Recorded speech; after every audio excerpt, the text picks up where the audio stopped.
sahabat RSOP yang saya sayangi, selamat datang di live RSOP Menyapa teman-teman semuanya. Selamat datang buat yang baru datang ataupun yang sudah dari tadi stay ya. Kita di sini spesial live bersama Dr. Johan Lazuardi untuk mengenal lebih jauh tentang apa itu low back pain atau sakit pinggang atau orang Jawa bilang biasanya adalah lara boyok ya. Lara boyok itu sendiri sering atau kerap kali kita alami sebagai pekerja atau di rumah, kadang tiba-tiba aktivitas yang berat itu bisa low back pain teman-teman. Dan buat teman-teman yang pengen mengenal lebih jauh tentang low back pain, sekarang kita udah bersama Dr. Johan Lazuardi, Dok. Iya. Selamat siang. Siang. Hari ini jadwalnya ngapain aja, Dok? Selain live? Aduh, bentar lagi jaga kayaknya. Oh, benar lagi jaga, siap. Pasien banyak ya, Dok ya? Semoga enggak ya. Ya kita kan mendoakan supaya pasien pada nggak banyak yang sakit gitu kan. Betul, Iya. betul. Kayak gitu. Ya, sebelum ke pasien kita sapa dulu Sobat RSOP ya, Dok ya? Halo Sobat RSOP. Yes. Nah, kita Sobat RSOP ini pengen tahu tentang low back pain, Dok. Sebenarnya low back pain itu apa sih, Dok? Boleh dijelaskan, Dok? Monggo. Artiannya dulu ya, low back pain, low bawah back punggung ya, pain nyeri. Jadi nyeri punggung bawah. Itu artinya low back pain itu nyeri punggung bawah. Nah, low back pain itu sendiri tuh bisa sifatnya tuh di punggung bawahnya posisinya, atau bisa juga menjalar ke bokong, paha hingga ke kaki kayak gitu. Itu sih artian dari low back pain. Penyebabnya biasanya apa, Dok? Nah, penyebab low back pain itu ada banyak ya. Bisa jadi karena trauma, bisa misalnya langsung jatuh dalam posisi duduk atau terlentang mengenai punggung bawahnya kayak gitu ya. Bisa karena terbentur kayak gitu ya, misalnya kecelakaan lalu lintas, kecelakaan motor kayak gitu ya, dia jatuh dan motornya mengenai punggung bawahnya kayak gitu. Atau bisa juga karena posisi atau pergerakan yang berlebihan, misalnya olahraga yang berlebihan mengibat pergerakan dari punggungnya itu terlalu ekstrim kayak gitu, bisa menyebabkan nyeri. Bisa juga karena selain trauma itu karena tumor. Itu bisa tumor di tulang belakang atau infeksi di tulang belakang menyebabkan low back pain kayak gitu. Lalu selain itu bisa juga karena beberapa hal lainnya yang radang sendi dan sebagainya gitu. Oke. Tadi faktor eksternal banyak banget ya teman-teman, dan faktor internalnya itu ada kayak seperti tumor ataupun radang sendi ya, Dok. Tapi Dok, kalau masyarakat awam tuh kadang kalau kebanyakan kolesterol atau makan yang amis-amis gitu ya, sering nih pada ngeluh, aduh aku sakit nih. Apa gara-gara gimana itu, Dok? Apa ada korelasi antara asupan makanan sampai dengan ke low back pain itu sendiri, Dok? Kalau saya sendiri ya untuk kolesterol ya, jarang sih ya menemukan kasus kolesterol dikorelasikan dengan nyeri punggung gitu ya. Biasanya nyeri sendi dan sebagainya gitu ya, tapi bukan di punggungnya. Kadang kita tuh suka dengar kalau asam urat gitu ya, asam urat itu memang bisa menyebabkan peradangan pada sendi-sendi kayak gitu ya. Asam urat tinggi terus dikaitkan dengan nyeri pinggang, memang ada beberapa kasus itu ada. Sering kali kita tuh menemukan pada orang tua. Orang tua itu cenderung lebih mudah terkena osteoporosis. Okay. Nah, osteoporosis itu kan pengelapisan tulang karena memang usia. Ya, tulangnya sudah tidak seperti dulu lagi sehingga menyebabkan nyeri-nyeri yang pada sendi-sendi gitu. Sering pada pinggang, bisa juga pada punggung bawah kayak gitu ya. Itu dikaitkan sama osteoporosis kayak gitu. Oke. Sebenarnya bahaya nggak sih, Dok, untuk low back pain sendiri? Mengingat itu adalah kayak gerbang untuk osteoporosis, bisa aja untuk deteksi tumor yang kayak tadi itu, Dok. Bahaya atau tidaknya itu tergantung penyebabnya ya. Kalau misalnya osteoporosis itu bukan bahayanya ya, cuman kualitas hidup pasiennya ya, maksudnya kualitas hidup orang tuanya.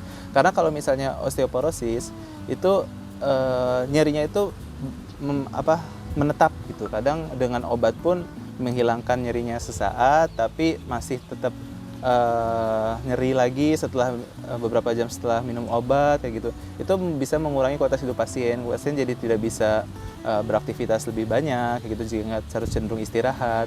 Cuman kalau misalnya disebabkan oleh tumor kayak gitu ya, itu atau infeksi misalnya tulang belakang atau mungkin trauma ya, trauma menyebabkan patah tulang belakang atau retak di tulang belakang kayak gitu, itu bahaya sih, karena di tulang belakang itu sendiri kan banyak saraf ya. Kalau bisa mengenai sarafnya, itu bisa menyebabkan kelumpuhan dan jadi kakinya tidak bisa bergerak, tidak bisa merasakan sensasi sentuhan dan sebagainya. Nah, itu yang berbahaya.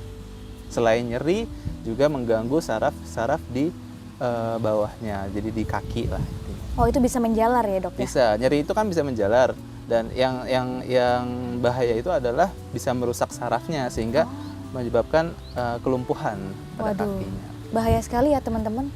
Terus buat kita nih, Dok, tadi kan mayoritas itu diderita oleh usia lanjut.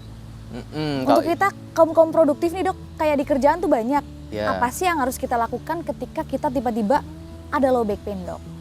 Untuk kitanya yang mengalami low back pain, gini, kalau misalnya usia produktif itu juga bisa terkena low back pain ya, kayak gitu.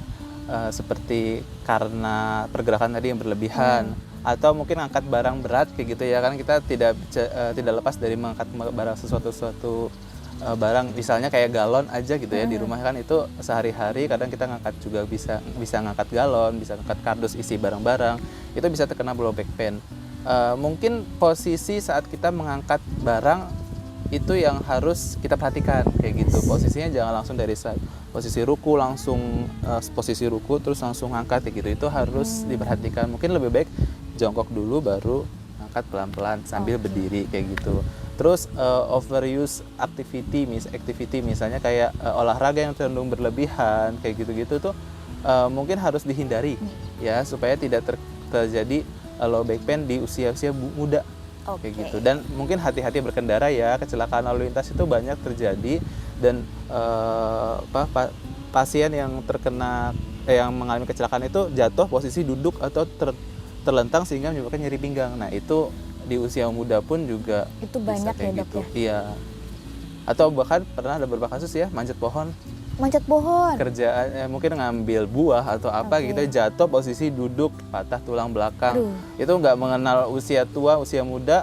Kalau udah kena trauma seperti itu, terus mengenai sarafnya, ya kualitas hidupnya pasti akan terganggu kayak gitu. Jadi tipsnya adalah untuk kita kaum pekerja ketika menghindari low back pain, yang pertama pasti berhati-hati ya, Dok. Berhati-hati. Yang kedua, perhatikan posisi ketika kita mau angkat benda, gitu-gitu ya, Dok. Beraktivitas juga. Mantap. Mungkin juga kalau misalnya udah terkena low back pain nih ya, mungkin bisa kita sebelum terjadi makin parah kayak gitu ya, kita udah harus mengurangi aktivitas kita untuk bekerja berlebihan, angkat berat dan sebagainya ya. Kalau udah terkena low back pain, bisa juga kita olahraga atau fisioterapi. Bisa yoga juga, fisioterapi, renang. Itu untuk bisa mengurangi nyeri punggungnya itu kayak gitu. Oke, mantap. Menarik ini, fisioterapi ya, Dok ya? Iya, fisioterapi. Oke, Dokter Johan, terima kasih banyak untuk penjelasannya. Sama-sama. Sekarang kita akan move ke fisioterapis kita ya. Oke. Nah, untuk mengetahui tentang fisioterapi lebih lanjut, sekarang kita sudah bersama fisioterapis senior dari Rumah Sakit Ortopedi Purwokerto. Ada beliau, Kak Penny Kurniawati. Sebelum menjelaskan, boleh kenalan singkat dulu, Kak? Oke, ya. Terima kasih untuk kesempatannya. Assalamualaikum warahmatullahi wabarakatuh. Perkenalkan, saya Penny Kurniawati. Saya merupakan salah satu petugas fisioterapi yang ada di Rumah Sakit Ortopedi Purwokerto. Nah, udah berpengalaman berapa puluh tahun, Kak? Kalau di RSOP ya selama berdiri berarti 16 tahun. 16 tahun sudah bergabung dengan Rumah Sakit Ortopedi Purwokerto. Jadi udah tahu ya asam garamnya Rumah Sakit Ortopedi. Ya, lumayan lah. Dan sudah menangani puluhan pasien, bahkan ratusan atau ribuan pasien fisioterapi ya, Kak? Betul. Kita mau tahu nih, Kak, apa sih pengertian fisioterapi? Fisioterapi itu apa sih sebenarnya, Kak? Kalau untuk fisioterapi itu sendiri, fisioterapi itu merupakan pelayanan di bidang kesehatan yang ditujukan untuk individu maupun kelompok yang dimana bertujuan untuk memulihkan fungsi gerak dan tubuh. Dengan cara apa? Penanganannya dengan cara macam-macam ya. Ada penanganannya dengan cara menggunakan alat atau modalitas-modalitas fisioterapi yang ada beberapa macam. Ada juga secara manual, yaitu secara menggunakan latihan atau exercise gitu kan. Yang tujuannya satu, untuk memberikan kesembuhan ya, biar pasien bisa sembuh secara optimal. Jadi kurang lebih seperti itu. Pokoknya semua yang bermasalah dengan fungsi gerak tubuh bisa datang ke kami, ke fisioterapi. Oke, penjelasannya menarik ya teman-teman ya. Terus untuk layanan fisioterapi di RSOP sendiri itu ada apa aja Kak? Kalau untuk pelayanan fisioterapi, jadi fisioterapi itu kan di RSOP itu masuk dalam unit rehabilitasi medik. Jadi salah satu unit yang ada di instansi rehabilitasi medik ya. Jadi kita itu punya 3 pelayanan. Yang pertama, kita ada pelayanan fisioterapi rawat inap. Jadi semua pasien yang dirawat di Rumah Sakit Ortopedi Purwokerto mendapat pelayanan fisioterapi rawat inap. Entah itu pasien-pasien yang pasca operasi maupun yang rawat konservatif. Kemudian yang kedua, kita ada pelayanan fisioterapi rawat jalan. Lah di sini ini biasanya berkelanjutan dari rawat inap kemudian rawat jalan. Selain menanganin kasus-kasus untuk ortopedi, kita juga bisa menanganin fisioterapi untuk pasien-pasien geriatrik. Kemudian ada pasien-pasien pediatrik, anak-anak yang mengalami tumbuh kembang terganggu. Lah yang ketiga, kita ada namanya pelayanan fisioterapi home care. Jadi ini untuk spesial untuk pasien-pasien yang memang dia kesulitan untuk datang langsung ke RSOP. Jadi kita yang datang ke rumah untuk melakukan pelayanan fisioterapi. Bisa ya Kak ya? Bisa, seperti itu bisa, sesuai dengan perjanjian nanti. Oh gitu. Gitu. Tuh Sobat RSOP, sangat lengkap pelayanan fisioterapi di Rumah Sakit Ortopedi Purwokerto. Dari mulai apa Kak tadi? Yang pertama? Rawat inap, Rawat pelayanan inap. fisioterapi rawat inap ya. Kemudian yang kedua rawat jalan. Rawat jalan. Yang terakhir adalah pelayanan fisioterapi home care. Home care. Bagus. Jadi yang rawat inap di sini jangan khawatir nggak dapat maintenance dari kita. Iya, ya. betul. Karena pasti akan dapat fisioterapi agar nantinya ketika keluar dari sini gerak-gerak tuh udah enak ya Kak ya. Iya, agar sembuhnya optimal. Jadi Betul. Dan lebih cepat ya Kak ya. iya, betul sekali. Nah ini sesuai dengan topik. Terus saya mau tahu nih Kak, kita teman-teman Sobat RSOP mau tahu seberapa efektif sih penanganan fisioterapi untuk low back pain sendiri? Nah, untuk low back pain ya, atau nyeri pinggang bawah, atau biasanya disebut lara boyok kalau kita ya. Lara boyok.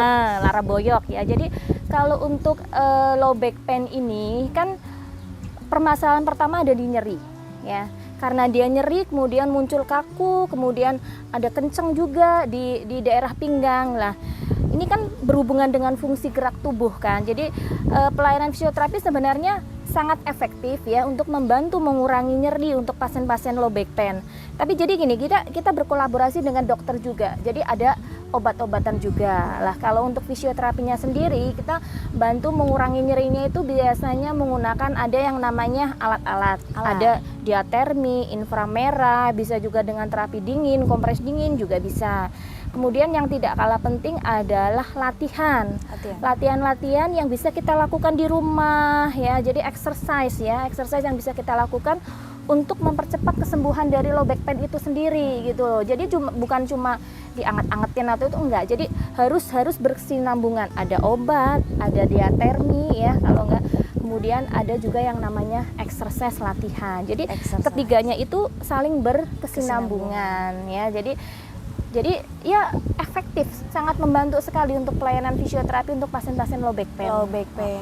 Tapi untuk di RSOP sendiri banyak nggak sih Kak kasus low back pain? Oh banyak banget. Jadi low back pain ini kan penyebabnya macem-macem. Dia ada yang murni karena misalnya kalau kita itu kayak kecepit gitu kan, kayak kalau enggak ototnya aja kecapean misalnya, kalau enggak habis ngangkat beban berat ada. Ada juga kan low back pain itu karena kelainan tulang belakang. Ada yang misalnya skoliosis, kemudian ada yang bungkuk, itu ada. Ada yang karena trauma misalnya karena jatuh. Itu penanganannya juga berbeda-beda tergantung dengan kondisinya. Jadi nggak bisa dipukul rata kayak gitu, nggak bisa. Iya. Mantep kan teman-teman penjelasan KP ini tentang fisioterapi dan penjelasan KP ini tentang low back pain ya teman-teman. Buat yang punya low back pain atau merasa low back pain, jangan ragu buat datang ke RS Ortopedi Purwokerto. Gimana Kak caranya kalau pengen ke fisioterapi? Kalau kepingin ke fisioterapi alurnya kalau belum pernah konsultasi dengan dokter, harus konsultasi dengan dokter dulu, dengan dokter yang ada di Rumah Sakit Ortopedi Purwokerto. Setelah mendapat pelayanan dari dokter, baru ada ke kita, ke unit fisioterapi. Permintaan ya. Jadi nanti memang disarankan untuk fisioterapi, baru mendapat layanan fisioterapi. Cuma kalau ada pasien-pasien luar yang memang sudah ada rujukan dari dokternya, dokter luar juga boleh. Kalau itu bisa langsung. Jadi di pendaftaran kemudian langsung diarahkan ke fisioterapi. Gitu. Oke ya. Oke teman-teman, mantap sekali penjelasannya ya. Ada lagi apa yang pengen ditambahin Kak Penny tentang fisioterapi? Tentang fisioterapi, jadi gini ya, buat teman-teman ya, selain latihan-latihan tadi, apa sih yang harus kita lakukan untuk mencegah terjadinya low back pain? Yes. Ya, yang pertama olahraga rutin nih. Olahraga yang paling bagus untuk pasien-pasien low back pain adalah berenang. Berenang Okay. itu paling bagus karena latihan yang kita berikan untuk pasien-pasien low back pain itu bertujuan untuk penguluran otot-otot tulang belakang yang memang dia mengalami spasme atau kenceng atau kaku. Kemudian yang kedua itu penguatan otot-ototnya. Jadi berenang itu bisa mencakup semuanya. Selain ada latihan-latihan tertentu yang memang sangat bermanfaat untuk penderita low back pain. Kemudian berat badan kita harus jaga karena salah satu penyebab low back pain ada kelebihan berat badan juga. Terus yang ketiga, hindari angkat-angkat berat ya. Angkat beban kita boleh dengan catatan tekniknya harus benar. Ada tekniknya, ada teknik-teknik tertentu kita mengangkat beban agar tidak sampai terjadi low back pain. Gitu ya. Oke, Kak Penny, terima kasih banyak untuk penjelasannya. Sini dulu, kita mau closing dulu ya. Buat teman-teman Sobat RSOP, jangan lupa untuk selalu follow sosial media RSOP untuk tahu info-info lebih lanjut tentang RSOP dan promo-promo apa aja yang bakal kita adain di sana. Terus kalau kalian low back pain atau kalian mengalami nyeri-nyeri di bagian tubuh manapun, jangan lupa untuk dan jangan ragu untuk datang ke RSOP. Kita punya ahli fisioterapis yang sangat kece ya Kak Penny ya. Insya Allah. Oke. Sampai jumpa Sobat RSOP di live selanjutnya. Saya Esa, mohon maaf apabila banyak tutur dan tingkah yang kurang berkenan. Dadah. Assalamualaikum warahmatullahi wabarakatuh. Dadah. Dadah.